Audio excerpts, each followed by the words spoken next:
最近 Threads 有一個熱門題目引起網友熱議，背景係有一個女仔分享自己中學生嘅相同埋謝師宴嘅相，兩者嘅反差之大令大家驚嘆連連。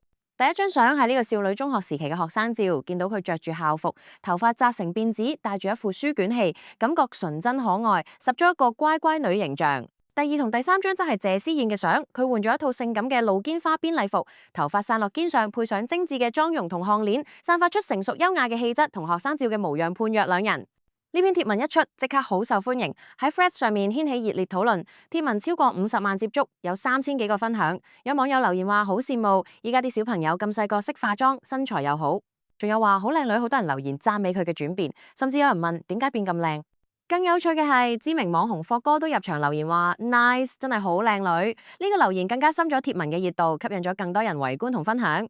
對於呢個話題，你點睇呢？覺得佢嘅反差大到點？今日嘅報道去到呢度，鍾意嘅朋友記得訂閱我哋頻道，留意更多娛樂熱話。